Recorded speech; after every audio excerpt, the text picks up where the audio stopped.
Bonjour et bienvenue dans Cocorico, le podcast qui résume l'actualité sportive française de la semaine. Je viens de me taper un Kinder Bueno White, c'est vraiment les meilleurs dans cette émission. On va parler de la semaine qui vient de s'écouler, à savoir du 21 au 27 octobre. On va parler Ligue des Champions ping-pong avec les frères Lebrun à domicile, du tennis aussi avec une victoire française, ou encore Formule 1 avec un beau Grand Prix au Mexique. Alors on reprend l'actualité sportive tout de suite, c'est parti.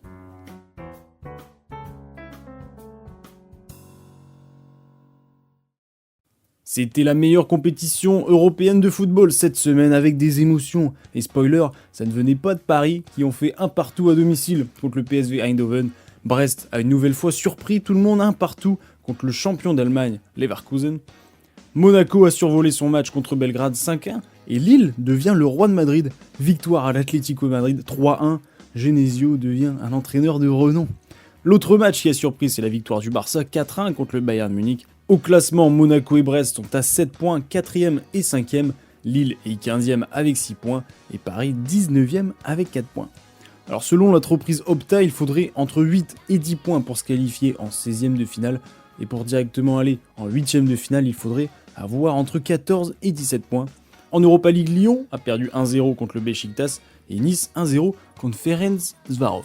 En Ligue 1, de grosses rencontres sur le papier. Ça a commencé samedi avec le derby du Nord, prestation moyenne, notamment de Lens, victoire du LOSC 2-0, excellente semaine après la victoire 3-1 contre l'Atlético. Derby du Sud également entre Nice et Monaco, victoire 2-1.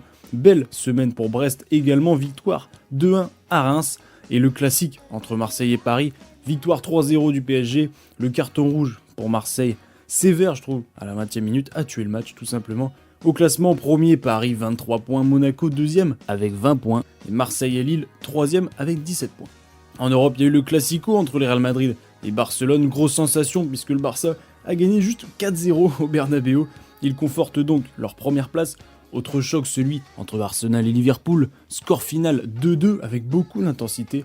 Et on termine avec l'énorme match entre l'Inter Milan et la Juventus, score final 4 partout. On passe en tennis et Cocorico à l'ATP 500 de Bâle en Suisse. Et oui, un Français a gagné le tournoi. On a même failli avoir une finale 100% française, mais Arthur Fils a perdu contre Shelton en demi-finale dans un gros match. Mais alors qui est en finale ? Eh bien c'est Giovanni Pecci Pericard qui a balancé des balles à 235 km/h en second service. C'est du jamais vu. Il a battu dans le tournoi Rune, Shapovalov ou encore Auger-Aliassime. Et en finale, Ben Shelton, 6-4, 7-6, énorme performance. Et il passe 31 au classement mondial. À l'ATP 500 de Vienne en Autriche, Khachanov, qui avait gagné la semaine dernière au Kazakhstan, il s'est retrouvé en finale à Vienne. Il a perdu contre un homme en forme, l'anglais Draper, 6-4, 7-5. Il y a eu le WTA 500 de Tokyo chez les femmes. Encore une énorme performance de la chinoise Qin Wen Zhang. Elle a médaillé d'or au JO de Paris. Après avoir perdu en finale la semaine dernière à Yuan, elle a pris sa revanche cette semaine à Tokyo en gagnant le tournoi. Victoire 7-6, 6-3 en finale contre Kenin. Il y a aussi eu le WTA 500 de Guangzhou, finale atypique puisque ça se jouait entre la 52e mondiale Danilovic et la 78e Dolhaid. Victoire de la Croate Danilovic 6-3, 6-1. La National Basketball Association a repris, et oui, la NBA. Les Boston Celtics ont reçu leur bague de champion et la nouvelle bannière. Boston et Oklahoma démarrent extrêmement fort avec déjà 3 victoires en 3 matchs. Première victoire de San Antonio Spurs cette saison avec un excellent Wembanyama, 29 points, 7 rebonds. La saison démarre bien avec son nouveau coéquipier Chris Paul. En Euroleague, ça a joué cette semaine. Lyon a perdu à Barcelone 90-83. Et le choc entre Monaco et Paris s'est terminé par une victoire de Paris 80-87 à Monaco. Monaco est 7e du classement, Paris 14e et Lyon 15e.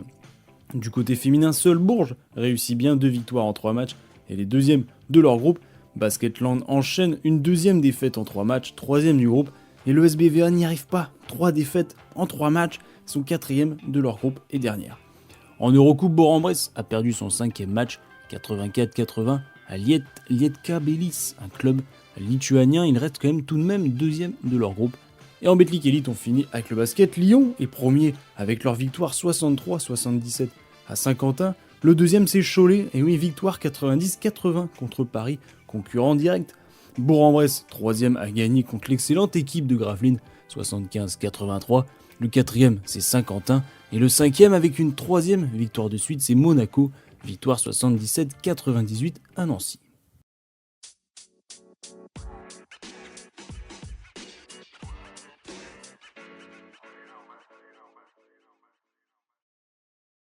On passe en sport mécanique et cette semaine c'était le Grand Prix de Mexique. En Formule 1 c'était sûrement le plus beau démarrage de F1 depuis longtemps, accident et abandon d'Albon au départ qui finit sur le côté et perd même une roue, mais quelle bagarre entre Sainz, Verstappen, Norris et Leclerc qui n'ont fait que se dépasser, se toucher légèrement dans les premiers tours.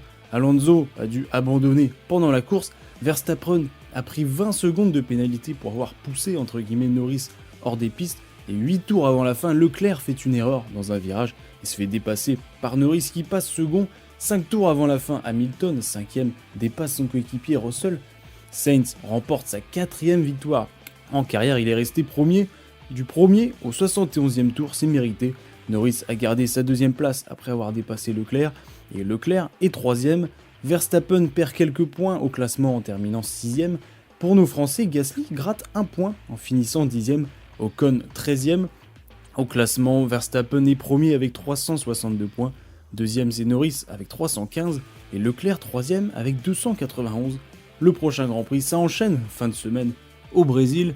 Il y a aussi eu le Grand Prix de Thaïlande au MotoGP. Très beau Grand Prix sous la pluie, sponsorisé par la meilleure bière thaïlandaise au passage, qui s'appelle Léo, avec un petit tigre. Non, je crois que c'est un léopard.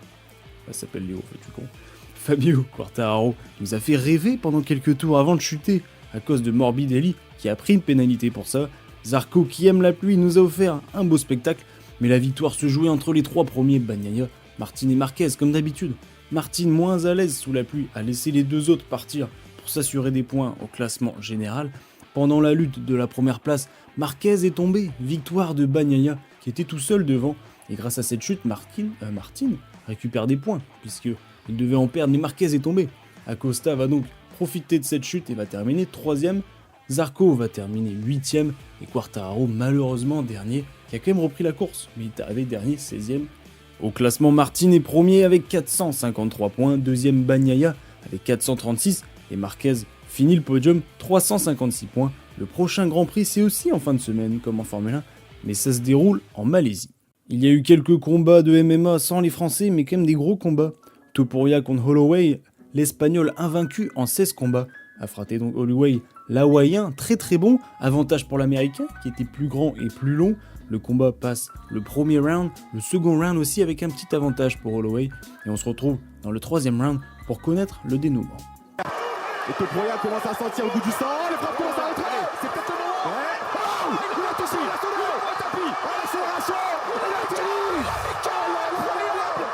Il l'a fait. Il a mis incroyable.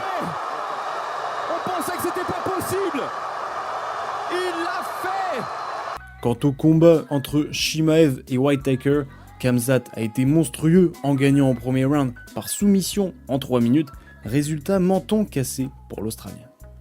En top 14, quelques belles rencontres, le Stade Toulousain a écrasé Toulon 57-5 avec 42-0 en 2ème mi-temps, Bordeaux a gagné 19-6 contre la sélection paloise, Bayonne passe 3ème avec leur victoire 38-49 à Lyon, Clermont de Christophe Furios, oui ce mec. Aujourd'hui on a pris une branlée, donc on a pris une branlée...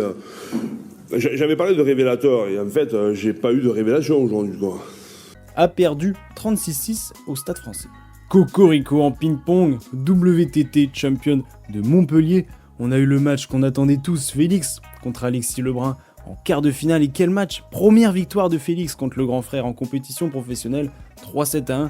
Félix ensuite déroulé en demi-finale contre le numéro 2 mondial, 3-7-0. Et en finale, 150 000 personnes étaient en live sur Twitch et sur YouTube, le RMC Live, pour regarder Félix contre le champion d'Asie, Tomokazu Harimoto. Finale en 4-7 gagnant, Félix a une nouvelle fois déroulé. Je vous laisse avec le direct.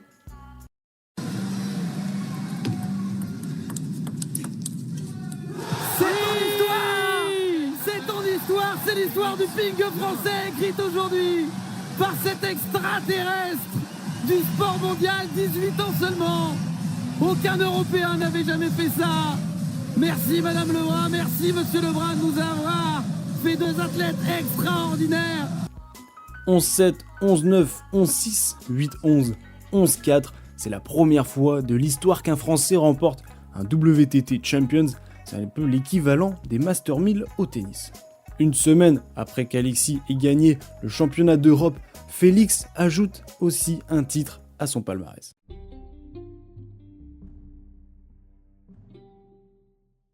En ce moment, c'est les finals des World Series en MLB, donc c'est le baseball en Amérique entre New York Yankees et les Los Angeles Dodgers. Énorme premier match qui entrera sûrement dans l'histoire grâce au home run de Freddie Freeman qui offre la victoire à Los Angeles sur le dernier tir du match. Freeman hits the ball to right field. She is gone! Gibby, meet Freddie. Game 1 of the World Series. Le deuxième match fut serré également, victoire des Dodgers 4-2, ils mènent donc la série 2-0 et le prochain match c'est cette nuit à 1h du mat. En Ligue Magnus, la D1 de hockey sur glace française, Grenoble premier a gagné 8-1 à Nice, Marseille deuxième a gagné 2-1 en prolongation à Cergy et Amiens troisième qui a gagné 6-2 à Rouen, Briançon est dernier avec 7 défaites de suite. En handball, la Ligue des Champions, les victoires françaises continuent, nos deux équipes ont remporté leur match cette semaine, Paris a gagné 38-40 à Berlin, gros match en termes de scoring, et Nantes 32-29, victoire contre Zagreb.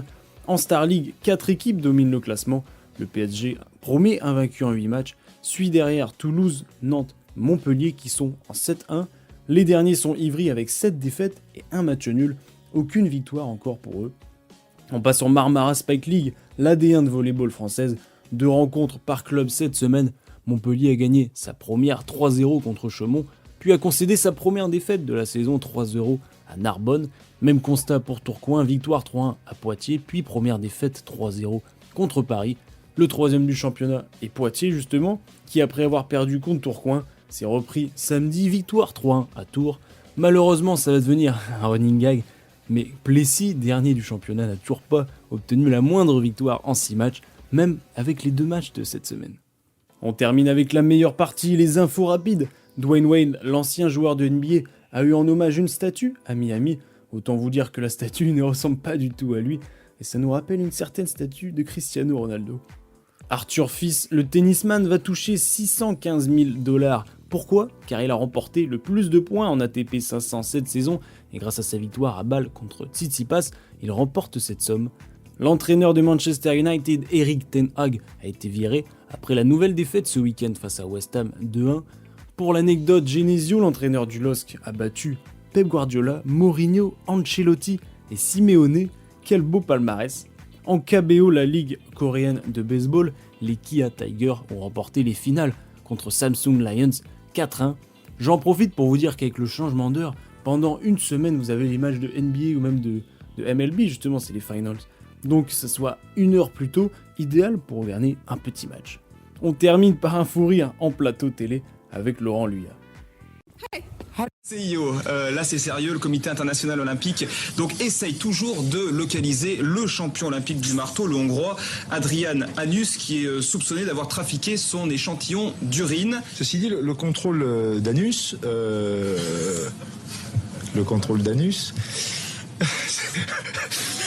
excusez-moi, c'est bien passé parce qu'il a eu la quantité, c'était prévisible. Il a eu la quantité qui est minimum de 75 millilitres. Mais ceci dit, il est reparti dans son pays, ils essayent de le localiser. Il n'y arrive pas.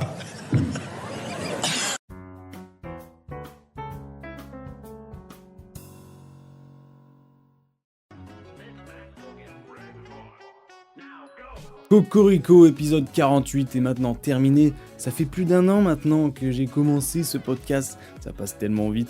Cette semaine, vous avez quoi à regarder? Le Master 1000 de Bercy qui a lieu cette semaine, donc c'est la dernière fois que la compétition se déroule à Bercy, alors profitez-en, regardez une dernière fois cette ambiance.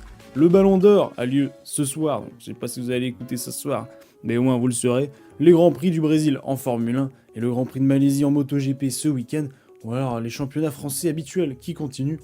N'oubliez pas, c'est bien de regarder le sport, mais c'est mieux de quoi? De le pratiquer. Alors allez faire du sport.